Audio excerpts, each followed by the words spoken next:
Quit. All right, there it goes again. We're having microphone issues. It decided to cut out on me. Are we back? All right. How about now? Yeah, it's just I was having an issue on one of the live streams. That's all. Yeah. So that's an amazing thought. That God, Jesus has his authority over all sickness, all this.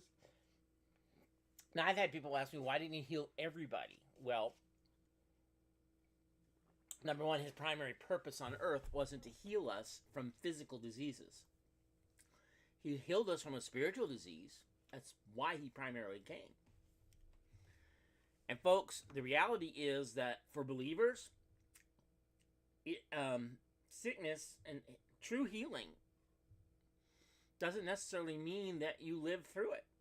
Because for believers, healing means sometimes you are taken away from all sickness and pain. So be very careful that you think, well, if I really believe in Jesus, then I'm going to cure of all my illnesses and sicknesses. It doesn't work that way. He healed many who were sick with various diseases. Does it mean he healed everybody? There's some who didn't get healed.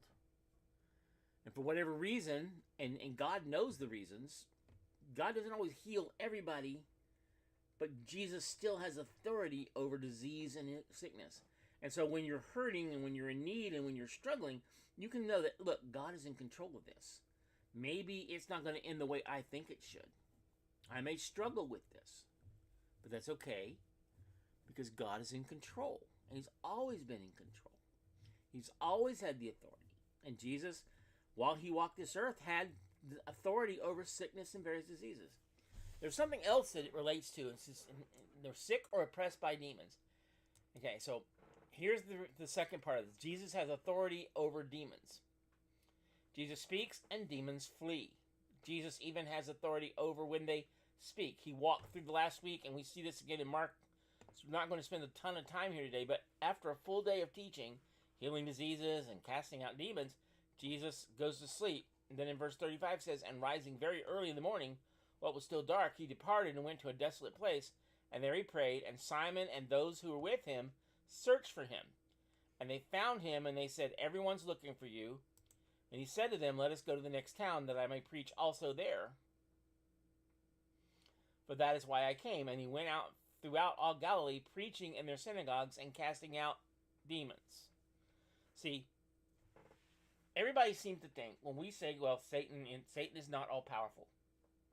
Satan is limited to a particular time. Yes, he can move very quickly between places. But he can't be everywhere at once. He's not God. He's not omniscient. I think sometimes we give him too much power. Now, I do believe there's demons out there. I don't doubt that a minute. But that doesn't mean that they have authority over us. They don't.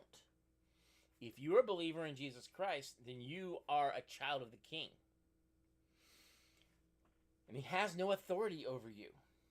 Well, I got a friend of mine fond of saying, Satan comes up and tells me all the things I've done wrong, and I just look back at him and say, well, I read him his future. He reminds me of my past, and I tell him about his future. Because I know, according to the book of Revelation, ultimately.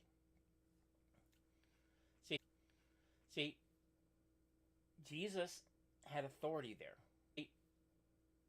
Jesus had authority there. And because it has authority there, you can't say, well, Satan did this that way. Satan cannot control you. The devil cannot make you do it. I hate that thing. Make you do a thing. Make you do a thing. You have to choose to follow what he wants you to do. You have to choose to follow what he wants you to do. But he still can't control you. But he still can't control you, folks. You can't be possessed by a demon because you're a believer. You folks. You can't be possessed by a demon because you're a believer. If you are a follower of the child of God, you are the Holy Spirit resides in God. You are the Holy Spirit resides in you. And ain't no room for any demon.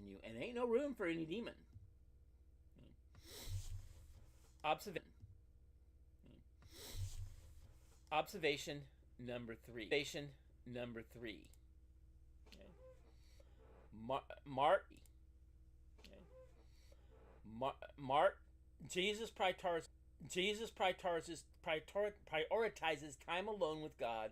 Just prioritizes time alone with God over every other thing in his day. And we talked about, very early in the morning, what was still dark. And we talked about, very early in the morning, what was still dark. Jesus got up, left the house, went out to a solitary place, and there he prayed. Simon's house went out to a solitary place, and there he prayed. Simon and his companions went to look for him, and when they found him, they exclaimed, "Everyone's looking for you."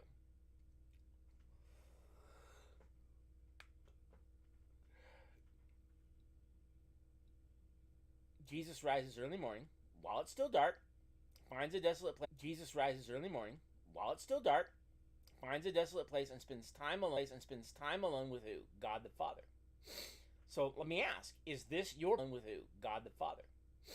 So let me ask, is this your priority over every other thing in your day? Maybe another way to ask that question, for those of you every other thing in your day. Maybe another way to ask that question, for those of you who are followers of Jesus, is Jesus' priority your priority?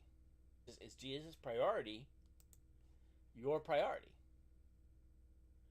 Or have you different priorities than the one you're following? Now, I know we're busy people.